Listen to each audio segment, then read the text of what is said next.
ছয়গড় গোবৰ্ধন চৌধুৰী ঘাটত চিমেণ্ট উদ্যোগ স্থাপনৰ বিৰুদ্ধে প্ৰতিবাদ অব্যাহত।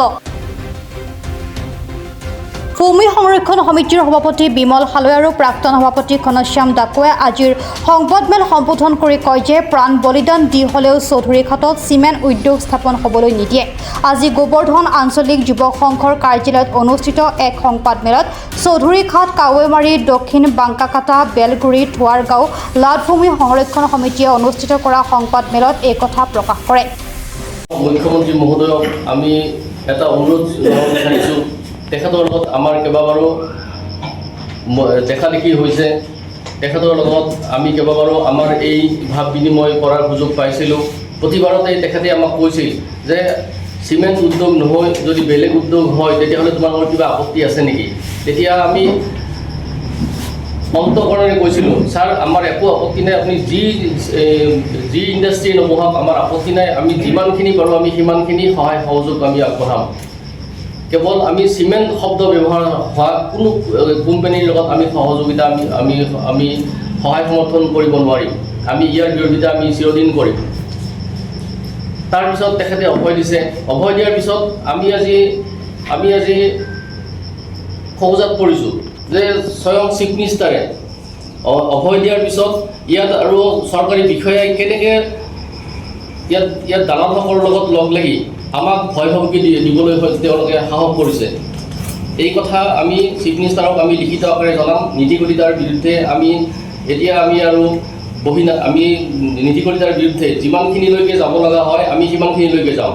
আৰু ইয়াৰ মাজতে যদি আৰু কোনোবা যদি চৰকাৰী বিষয়াই যদি ৰাইজৰ জনস্বাৰ্থৰ বিৰুদ্ধে যদি আমাক যদি ভয় ভাবুকি দিবলৈ আহে তেতিয়াহ'লে আমি তেওঁৰ বিৰুদ্ধেও আমাৰ যিখিনি ৰাইজৰ ক্ষমতা আছে গণতান্ত্ৰিকভাৱে যিখিনি আমি কৰিব পাৰোঁ তাৰ প্ৰতিবাদ আমি গণতান্ত্ৰিকভাৱে আমি সদায় কৰি যাম। সেয়েহে আমি আহ্বান জনাম মাননীয় নীতিগতিতা বাইদেউ, তেখেতে চিন্তাধাৰাখিনি সলনি কৰক। তেখেত ৰাইজৰ অফিচাৰ, তেখেত দালালৰ অফিচাৰ নহয়। ৰাইজৰ হকে তেখেতে মাত মাতক, ৰাইজক যিখিনি পাৰে তেখেতে সহায় সুবিধা কৰি ইয়াত বসবাস কৰাৰ সুযোগ সুবিধাখিনি তেখেতে উলিয়াই দিয়ক। মাননীয় ৰাইজ, আমি আমাৰ থলুৱা জনগণক বিপদত পেলাই তেখেতে এই অঞ্চলটো অগ্নিকুণ্ডত আল্ট্ৰাটেকৰ জৰিয়তে নিশ্চয় অগ্নিকুণ্ডত পৰিণত নকৰিব। আৰু আমি আজি সকলোৱে ডেকা গাভৰু বুঢ়া বুঢ়ী সকলোৱে আমি সংকল্পবদ্ধ হৈছোঁ, জন্মভূমিক আমি সুৰক্ষা দিবই লাগিব। জন্মভূমিৰ স্বাৰ্থত আমি যদি প্ৰাণ বলিদানো দিবলগীয়া হয় তেতিয়াহ'লে আমাৰ এই অঞ্চলবাসী এতিয়া আৰু কেতিয়াও কুণ্ঠাবোধ নকৰিব। আপোনালোকৰ সংবাদসেৱীসকলৰ জৰিয়তে আমি আমাৰ বাৰ্তা আমি প্ৰেৰণ কৰিলোঁ। তেনে সময়ত আমাৰ যিখিনি আপোনালোকে হয়তো গম পাব, আমাৰ তাতে ফটো আছে, যিকেইজন দালাল মুখ্য দালাল সেইকেইজনে আমাৰ লগত তৰ্ক বিতৰ্ক কৰি আছে। আমাক প্ৰাণী মৰাৰ ভাবুকিও দিছে তেওঁলোকে। যদি আমি গাড়ী সোমাব নিদিওঁ তেতিয়াহ'লে আমাক এজনকৈ তেওঁলোকে ক'ৰবাত সুবিধা পালে আমাৰ ওপৰত একশ্যন লয়। যে তেনেকুৱা সময়ত আমাৰ ৰাইজৰ লগত তৰ্ক বিতৰ্ক হৈ থাকিলে, এই তৰ্ক বিতৰ্ক হৈ থাকোঁতে আমাৰ যিখিনি দালাল আছিলে এই দালালখিনিয়ে বাইদেউক আমি জনামতে বাইদেউক ফোন কৰি আনিছে এই দালালখিনি, যে আমি দুখ পাইছোঁ যে তেওঁ আহি পেলাই যে আমাৰ জনসাধাৰণৰ বুজ ল'ব লাগে নে দালাল শ্ৰেণী ইয়াতে কাম কৰাৰ খবৰ ল'ব লাগে। আৰু তেখেতক আমি এই কথাখিনিও সুধিছিলোঁ। আৰু যিখিনি দালাল আছিলে যে আপোনালোকৰ কিবা আল্ট্ৰাটেকৰ নামত কিবা তেনেকুৱা অথৰিটি দিছে নেকি কোম্পানী, নে চৰকাৰে কিবা তেনেকুৱা ধৰণৰ আপোনালোকৰ অনুমতি পত্ৰ দিছে? তেওঁলোকে আমাক একো দেখুৱাব নোৱাৰিলে। তেওঁলোকে বাহু বলেৰে আমাৰ ওপৰত আক্ৰমণ কৰাৰ কাৰণে বিশেষকৈ মোৰ ওপৰত, আমাৰ এখেতৰ ওপৰত চচা লৈছিলে। আমি দুখ পাইছোঁ যে বাইদেৱে আমাক যিটো ধৰণৰ ব্যৱহাৰ কৰিছে, হয়তো জীৱনত এনেকুৱা ধৰণৰ ব্যৱহাৰ আমি পোৱা নাছিলোঁ। এখেত মোৰ বন্ধুবৰ, এখেতে MA পাছ কৰিছে। এওঁৰ পৰিবাৰ ফাৰ্ষ্ট ক্লাছ গুৱাহাটী ইউনিভাৰ্চিটিৰ পৰা। এখেতক এনেকুৱা কথা সুধিছে, মোক এনেকুৱা, আপুনি কোন, আপুনি কি কৰিছিলে, আপুনি কি কৰি আছে, এনেকুৱা হৈছে যে মই বাইদেউক মোক খোৱা লিষ্টখনো তেওঁক দিব লাগিব যে মই কি খাম। কথাটো এনেকুৱা হৈছে যে ছয়গাঁও চক্ৰৰ বিষয়ে দালালৰ পক্ষ লৈছে। দালালৰ বিষয়ে আৰু আমি ইতিমধ্যে যোৱা সোমবাৰে যে আমাৰ এই ভূমি সংৰক্ষণ সমিতিৰ ফালৰ পৰা আমি সজাতি দল এটা গৈছিলোঁ। আমাৰ বন্ধুবৰ সম্পাদক ডাঙৰীয়া পুলিন কলিতাদেৱ আছিলে, মই আছিলোঁ আৰু কেইবাগৰাকী সদস্য আছিলে।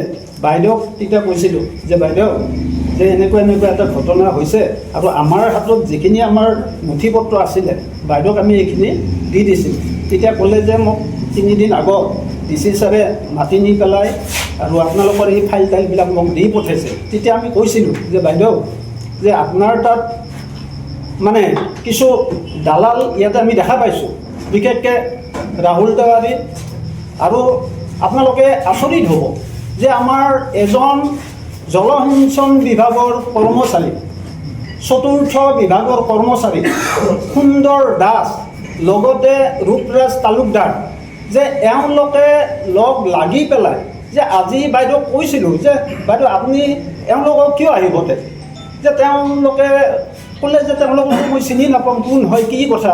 কিন্তু আমি এইদিনাখন দেখা পালোঁ আমি ফিল্ডত যে তেওঁলোকৰ ফোনৰ কথা মতে বাইদেউ তুৰন্তে আহি আমাৰ লগত বিভিন্ন ধৰণৰ যুক্তি তৰ্ক কৰিছে। যে আমি আচৰিত এই ক্ষেত্ৰত যে আজিতো এনেকুৱা হ'ব বুলি আমি মানে ধাৰণা কৰা নাছিলোঁ। কোন মানুহজন যে ইয়াতে আমাৰ আৰু আচৰিত হ'ব আপোনালোকে, যিকেইজন মানুহ ইতিমধ্যে শংকৰ দাস, তপন দাস, এই ভূমি কেলেংকাৰীৰ নামত ইতিমধ্যে শংকৰ দাসে জেল খাই আহিছে, যে তেওঁলোকক লগত লৈ বাইদেৱে আমাক বিভিন্ন ধৰণে তিৰস্কাৰ কৰিছে। জয়গাঁৱৰ গোবৰ্ধন চৌধুৰী ঘাটত আল্ট্ৰাটেক চিমেণ্ট উদ্যোগ স্থাপনৰ প্ৰস্তুতিক লৈ বিগত প্ৰায় 2 বছৰৰ পৰা অব্যাহত আছে ৰাইজৰ ধাৰাবাহিক প্ৰতিবাদ। সংবাদমেলত আক্ষেপ প্ৰকাশ কৰি কয়, মাটিৰ দালাল চৰকাৰী কৰ্মচাৰী সুন্দৰ দাস আৰু ৰূপৰাজ তালুকদাৰ পকেটত নেকি চক্ৰ বিষয়া। ৰাজহ চক্ৰ বিষয়া ৰাইজৰ অফিচাৰ, দালালৰ নহয় বুলিও ৰাজহ চক্ৰ বিষয়াগৰাকীক সোঁৱৰাই দিয়ে।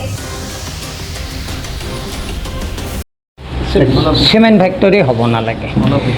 এই চিমেণ্ট ফেক্টৰী হোৱাৰ ক্ষেত্ৰত আগতেও যি আন্দোলনৰ কাৰ্যসূচী লৈছিলে, এই কাৰ্যসূচীত আমি দলীয়ভাৱে ৰাজনৈতিকভাৱে অসম গণ পৰিষদ দলৰ ফালৰ পৰা, পলাশবাৰী সমষ্টিৰ ফালৰ পৰা আমি সম্পূৰ্ণ সমৰ্থন জনাইছিলোঁ। আমি আন্দোলনত যোগদান কৰিছিলোঁ। আমাৰ দলীয় নেতা প্ৰাক্তন মন্ত্ৰী মাননীয় ডাক্তৰ কমলাকান্ত কলিতাদেৱেও এই আন্দোলনত আহি যোগদান কৰিছিল আৰু আমাৰ স্থিতি এতিয়াও বাহাল আছে। ইয়াতে চিমেণ্ট ফেক্টৰী হ'বলৈ আমি দলীয়ভাৱেও নিদিম, আমি ৰাইজৰ স্বাৰ্থত নিশ্চয় মাত মাতি যাম। সাততালুক পৰগনাৰ সভাপতি হিচাপে যিটো আমাৰ সাততালুক পৰগনাৰ সভাঘৰৰ নিচেই কাষত প্ৰায় 500-600 মিটাৰ দূৰত যি চিমেণ্ট ফেক্টৰী হ'বলৈ ওলাইছে, তাক আমি ছয়গাঁও সাততালুক পৰগনাৰ ফালৰ পৰা সম্পূৰ্ণ বিৰোধিতা কৰিম। আৰু মই জনপ্ৰিয় কৰ্মদক্ষ মুখ্যমন্ত্ৰী হিমন্ত বিশ্ব ছাৰ, তেখেতক মই অনুৰোধ জনাম, তেখেতে হস্তক্ষেপ কৰি এই চিমেণ্ট ফেক্টৰীটো যাতে বন্ধ কৰি অন্য ফেক্টৰী যাতে বহুৱায়, তাৰ কাৰণে মই তেখেতক অনুৰোধ জনাই মোৰ ক'বলগীয়াখিনি সামৰণি মাৰিম। ছয়গাঁৱৰ পৰা আহমদ আলীৰ ৰিপৰ্ট, প্ৰাতঃ টাইম ডিজিটেল। শদিয়াৰ পৰা ধুবুৰীলৈ, বৰাকৰ পৰা ব্ৰহ্মপুত্ৰলৈ সকলোৰে মাজত চিনাকি এটা নাম প্ৰাতঃ টাইম।